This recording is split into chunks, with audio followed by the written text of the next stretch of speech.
What's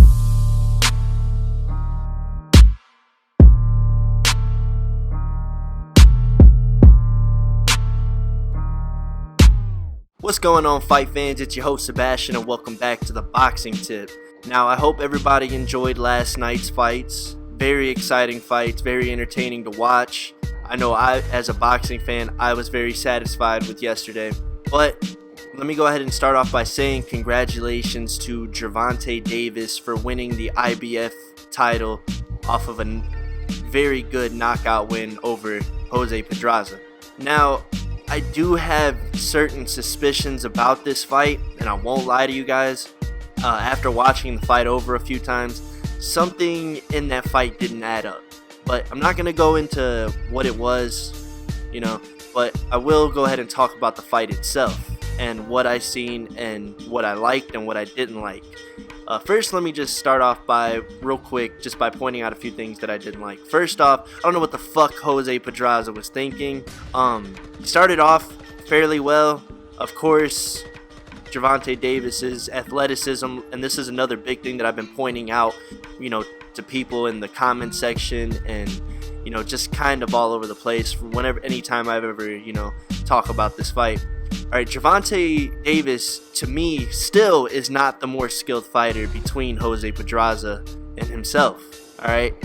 And there was a point in the time where Jose Pedraza made that very apparent, but I don't know what the fuck happened. He stopped doing what he was doing and just, I don't know. I really don't know. I'm not going to say that I wasn't happy about the fight, but like I said, certain suspicions are keeping me from being overly excited about this fight. Second thing, I did not like Gervonta Davis hitting after the bell and headlocking and hitting Jose Pedraza. I think the kid, even though he is a good fighter, he needs to learn a little bit more discipline inside of that ring. And once again, the refs need to get off that bullshit and start disciplining these fighters when shit like that happens. Alright, so I didn't like what Jose Pedraza decided, how he chose to approach this fight at times, and I didn't like Gervonta Davis fucking hitting after the bell. Alright, so just to get that out the way. Alright, now let's get into the fight and kind of back to what I was saying. I was telling people I think Jose Pedraza is the more skilled fighter between the two, and I said don't be surprised if for some reason he overwhelms Gervonta Davis. Well, I think it was like the third and fourth round, that's what I was fucking talking about. I said, Gervonta Davis, when he stops punching, I think he got tired, man. He put on a serious onslaught in those first couple rounds, but he got tired and he stopped punching. I said that's his MO. He does that in the majority of his fights. Alright, I don't think this kid is cut out for 12 rounds. I'm starting to really believe that, but I said that he would stop punching, and what did Jose Pedraza need to do when he stopped punching? He did exactly what he should have done. First off, I didn't like that he came out southpaw, but he did exactly what he needed to do when Gervonta Davis stopped punching so much. He pressed the attack, used his head movement, used his footwork, and he was fucking, in my eyes, guys, he was starting to take Gervonta Davis to school a bit, okay? He was tagging him anytime he chose to, hitting him with good body shots. I think he hit him with a nice right hook that kind of looked like it might have froze up Gervonta Davis a bit. Gervonta Davis was throwing an uppercut. It landed, but Jose Pedraza was already throwing that right hook over that. It hit him. It looked like it froze up Gervonta Davis. Now, I'm not saying it wobbled him or hurt him real bad, but it looked like it froze his ass up, like he felt that one a little bit. It was on the temple. Those shots hurt, and they freeze you up. You know what I'm saying? Kind of like what Heatrov got hit real high on the head, closer to his temple by Aleem, froze his ass up in the first round. But I did say that, and that shit came true. All right, that's one thing I can give myself credit for. I did pick the winner of this fight. Also, I did say that Gervonta Davis would win either by a decision or a late stoppage. It wasn't necessarily a late stoppage, but it was after the first half. But like I said, Gervonta Davis stopped punching. Jose Pedraza fucking got all over him and was tagging the kid up. Alright, his face showed all the marks. He was tagging that kid up. It wasn't necessarily hurting Gervonta Davis, but it looked like it froze him up. Like he didn't really know what to do, what punches to throw, so he just stopped throwing punches. You know what I'm saying? And kind of got that second wind out of him, and then pressed that, and then came back even stronger, pressed the attack on Jose Pedraza. But this is where I'm starting to get a little confusion. Jose Pedraza just completely abandons his game plan and stands right fucking in front of Gervonta Davis, making him an easy target for a fucking very flashy, quick, hard puncher. You know what I'm saying? Someone who is a much superior athlete than Jose Pedraza.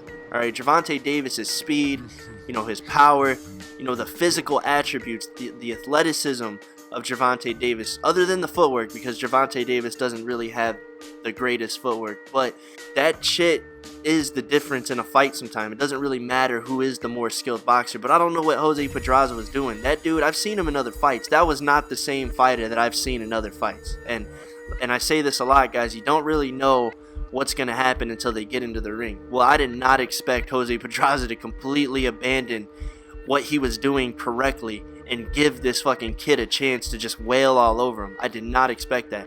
Now, that body shot from Gervonta Davis that hurt Pedraza, it was a fucking beautiful body shot. I give Gervonta Davis mad credit for that body shot. It hurt. It hurt him. It hurt me watching it. You know what I'm saying? Right to the liver. Beautiful shot.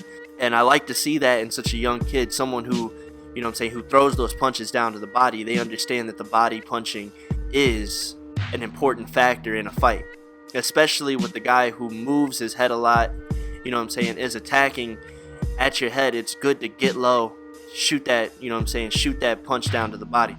And that was pretty much the beginning of the end of this fight. Once that body shot hurt Pedraza, it was basically a matter of time. But you see, the thing is a lot of the things that I said in my breakdown, and matter of fact, thank you to everybody who watched my breakdown and prediction videos. I got a lot of good compliments on those. I really appreciate you guys' viewership, and I really appreciate a lot of the compliments that I got for those breakdown and prediction videos. So shout out to you guys, man. I really appreciate it. But a lot of the things in my breakdown prediction video were accurate. The only thing that was not accurate was Jose Pedraza abandoning his game plan. I said if Gervonta Davis doesn't knock him out within the first couple of rounds, or first, I think I said 4 rounds maybe, Jose Pedraza was gonna find a way to be effective. You know what I'm saying? And he was tagging him up. He was hitting him with good body shots. It looked like he was playing in there, like he was having fun. And I think he was doing that to, discourage Gervonta Davis. But you're doing all these things so well. Why would you abandon it? Don't abandon that. He was doing everything that he needed to do, and if he would have just carried that shit over for the remaining rounds, even if it wasn't every round, if he had to take a breather because it's a little bit higher volume, might wear you out at some, but even then, you've already figured the kid out. He figured him out.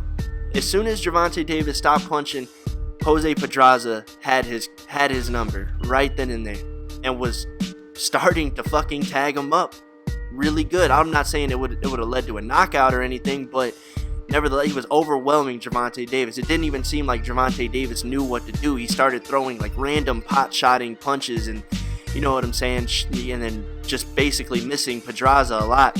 And Pedraza using his feet, getting on either side of Gervonta Davis, forcing his guard up, you know what I'm saying, exposing the body, landing some good body shots, landing some good shots to the head, and then he stops doing it, man. And that disappointed me the most about the fight. I was satisfied, with the fight overall. Don't get me wrong, it was a very exciting fight, very entertaining. I like the showboating between the guys, man. It made it for some real interesting shit to watch, But nevertheless, Gervonta Davis didn't do anything out of the ordinary from what he's done in previous fights. All right, that's just what I'm seeing here.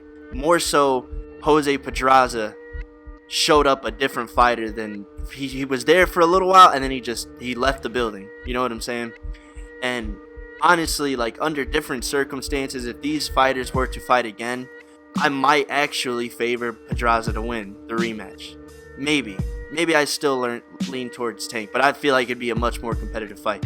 But nevertheless, I did see Gervonta Davis winning this fight. I think his athleticism really pulled him through. You know what I'm saying? His speed was a problem for Pedraza at first, and then it wasn't, and then it was. His power wasn't a problem for Pedraza at first, and then it was a little bit. It wasn't a big problem at first, and then it really wasn't a problem, and then it became a problem. So I'm not. See, it's a very confusing fight to try to like put into perspective, because I can't say that Gervonta Davis did anything overly spectacular or anything different than he does from any other fight. But what I can say is Pedraza completely abandoned the type of fighter that he was in previous fights. You know what I'm saying? He showed up for a little bit and then just disappeared. You know what I'm saying? But I'm not going to fault Gervonta Davis for that, and I'm not going to take away anything from his victory because he put in his hard work. He's a young kid, man. Fucking kid's younger than I am, dude, and I'm pretty young. You know what I'm saying? I'm 23. That motherfucker's only like 22.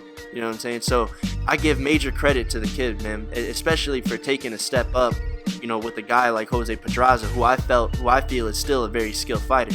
So I give him major props for that, man, and I'm really excited to see what this kid is going to do in the future. You know what I'm saying? Hopefully, you know, he got this belt. He got what he wanted, man. Now he needs to remain fighting at the top level of 130 pounds. And I'm going to go ahead and get into kind of another subject here, kind of about future talks, you know what I'm saying, like what ifs or possibilities. All right, the kid got the belt that he wanted, okay? Now, he needs to remain fighting at the top of 130 pounds. I'm not necessarily saying he needs to jump in there with another champion right away, but if you're going to be a top dog, you need to fight the top dogs, you know what I'm saying? At least within the top 10 of 130 pounds. All right, some good matchups that I would like to see him in that aren't title fights would be like Jason Sosa. Jason Sosa holds the WBA regular champion. Jezreel Corrales holds the WBA super champion. I would like to see a fight with Jason Sosa and Gervonta Davis, someone who isn't gonna let off the gas no matter what. Someone who's going to really press this kid, really test his mettle. I think Jason Sosa is the perfect fighter to do that.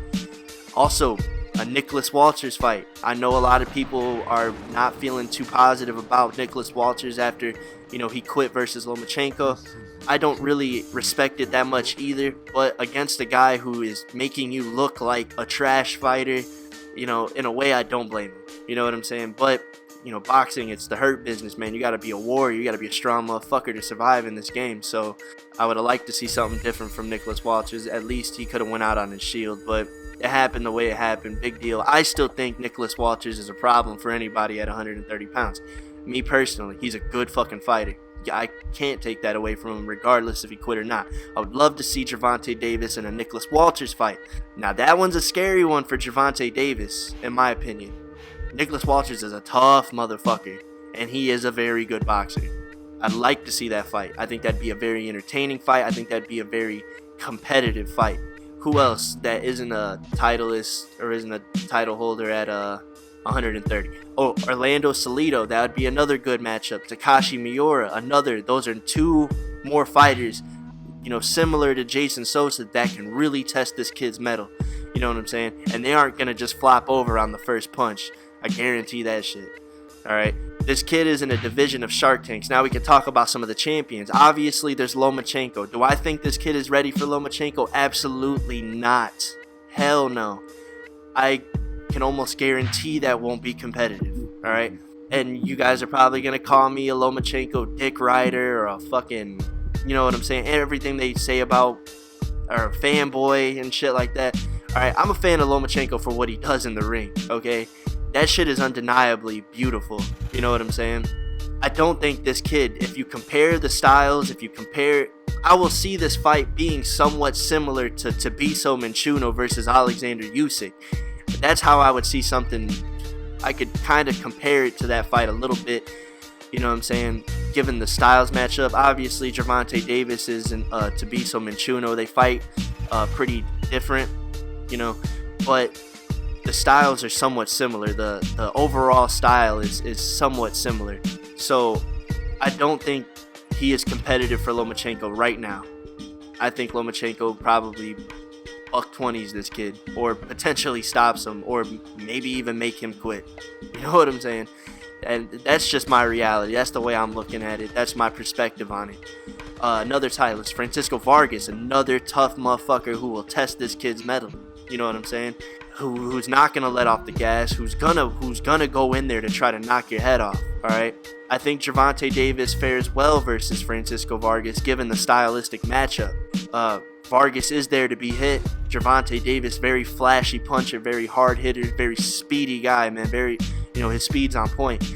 He could definitely get off some punches on Francisco Vargas. The only question is, can he withstand the onslaught of Francisco Vargas if he's unable to neutralize it? Gervonta Davis does not have the best feet at 130 pounds. He doesn't have the best footwork as a fighter. He is susceptible to getting into a scrap. All right, that's the one thing that separates him and Floyd Mayweather. All right, he is not a Floyd. He's not Pretty Boy. Pretty Boy had footwork. Gervonta Davis, he's got some decent footwork, but it ain't gonna be enough, to prevent him from being sucked into like a scrap, or a brawl. So Francisco Vargas, I might have to favor Francisco Vargas on that one, but Gervonta Davis, man, he seems like a really talented kid, very athletic, man. I think he does pose a threat to anybody. He does fight, just some more than others. You know what I'm saying? So that would be a great unification matchup. Jezreel Corrales. Now, Jezreel Corrales, man, a lot of people, I feel like they sleep on him, man. I mean, I know he hasn't done much in boxing. I know he hasn't beaten very many names. Takashi Uchiyama would probably be his biggest name. All right, he knocked out Takashi Uchiyama in their first fight, got a split decision over him in the second fight. All right, now, aside from the resume shit, all right, because you guys know me, man, I talk about the shit that goes down in the ring, man. I stack these guys' skills and attributes against each other. This is how I determine who's the better fighter. Okay, resumes, it is an important factor on paper, but to me it doesn't say much about when shit goes down in the ring. You know what I'm saying? But Jezreel Corrales might not have the best resume, okay? But that motherfucker is a good fighter in my opinion. Very good fighter. Very unpredictable fighter. Has great footwork. Is there to be hit. And he's a pretty speedy dude too. He's a very athletic guy too, man. Flashy puncher. That would be a great fight. A great unification match between Gervonta Davis and Jezreel Corrales. Jezreel Corrales, very unpredictable, man. Gervonta Davis, he's there to be hit as well. He's got a good defense. I give him that. Very tight defense. Very slick, with his head movement at times. Keeps a real tight guard and uses his shoulder, and he likes to roll punches, so he does do things very well. Jezreel Corrales, very unpredictable puncher. He could be very wily. Sometimes I feel like it'll work against him in certain fights. This one, I don't feel like it would work against him. I think Gervonta Davis will take a lot of punches he doesn't see coming, or punches that he doesn't expect someone to throw at him. And Jezreel Corrales, man, he's that type of guy. He is very awkward, very unpredictable, very wild, yet does have a pretty good skill set, to back up his fighting style, and a pretty solid defense. Even though he is there to be hit at times, I think he would be a counter puncher's dream, so it might work in Gervonta Davis's favor, but I don't know if the kid's ready for that type of step up. Now, those are 3 unification matches that he can have, and I think those are good fights to be made. I don't think they will put this kid in there with Lomachenko. He, in my opinion, is definitely not ready. He definitely does not have the skill set of Lomachenko. He has the athleticism, so I could see that going for him. But the thing about Loma, not only is he probably the most skilled fighter on this planet, but he's also one of the most athletic. So, shit, that is a bad combination for his opponents. You know what I'm saying? So, the chemistry there, I don't see that fight being competitive. Not right now. Maybe if Gervonta Davis, he continues learning. He's so young, you know what I'm saying? So, if he continues to learn and improve and enhance his game and pick up a few more tools on the way, I can maybe see that fight being competitive. But as of right now, I don't. But his future looks good, but it looks very difficult.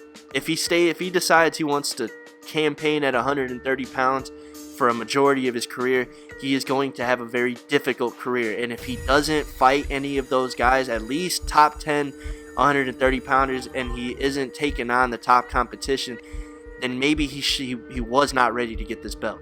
You know what I'm saying?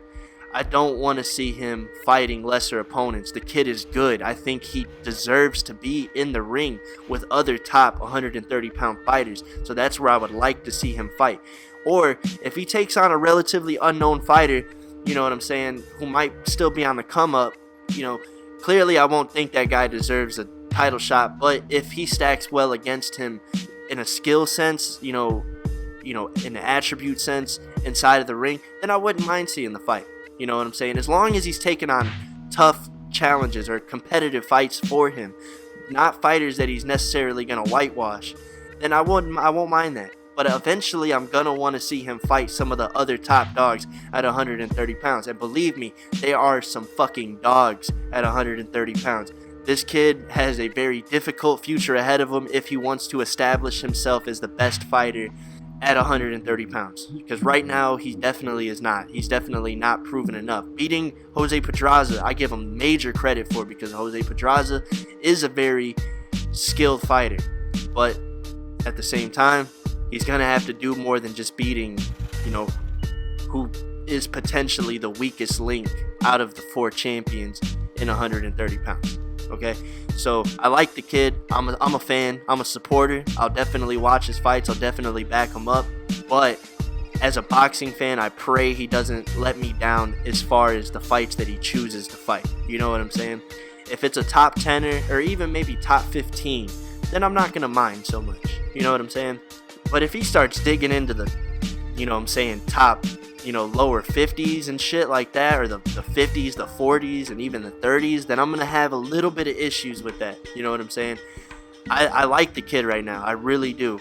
I really want to see him take on some other fighters. Even in previous videos, I talked about Gervonta Davis, being irrelevant and being a threat at 130 pounds to certain fighters. You know what I'm saying?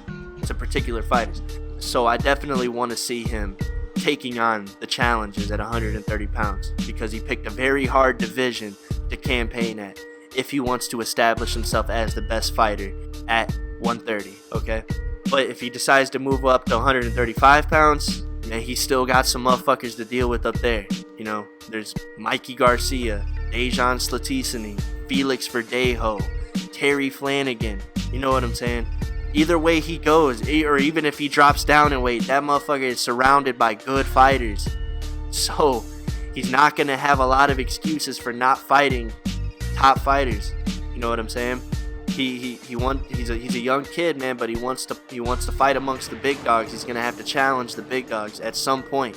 But that's enough about that. Jose Pedraza, I could talk about his future a little bit. I still think he's a relevant fighter. Me personally, I'll make this one short. I think he's a relevant fighter. I still think he is one of the top fighters at 130 pounds. I would love to see him jump in there with another top 130-pound fighter, even possibly move up in weight and challenge the top fighters at 135 pounds.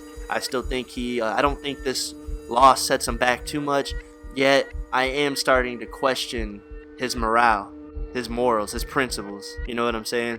But other than that, I would like to see Pedraza really step it up, shake this one off, and get back to work. But let me know what you guys think, man. I'm sorry I ranted to you guys, man. I tend to do that a lot, but my bad if I ranted too much, and my bad if I repeated myself a lot, because I know I do that a lot too. But understand something, guys. I know people are really excited about Gervonta Davis, and I'm not trying to lower his entertainment value or lower, the hype surrounding this kid, okay? Because I believe it too. I think he is a good fighter. All right, so understand that. But, realistically, how he stacks up against the other top fighters at 130 pounds, he makes for a competitive fight for any of those guys.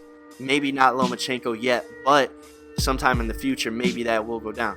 But realistically, I'm not seeing this kid unless he shows me some different shit, inside of the ring. That's what I'm talking about. If he shows me some different stuff inside the ring and shows me that he's enhancing his game, then I have high hopes for the kid. But as of right now, it's not looking too great in terms of fighting the other top 130-pound fighters, all right? So just understand that, all right? I like the kid. I'm a supporter. I am a fan, all right? You guys hear me say nothing but good things about Gervonta Davis. So with that being said, let me know what you guys think about this kid, about the fight, and about his future. I'd really like to know your guys' opinion. Also, subscribe to the channel, share the video with your boxing homies, introduce somebody to boxing. 2017 is looking like a great year, okay? And I'm not nitpicky on HBO and Showtime, and I don't give a fuck. I don't pick sides. For boxing as a whole, 2017 is looking like a good year so far. So make sure you guys get someone caught up, introduced, make sure they don't miss a fight. But that's all I got for you guys on this one. I will talk to you on the next one. I hope you guys enjoy the rest of your weekend. Peace out.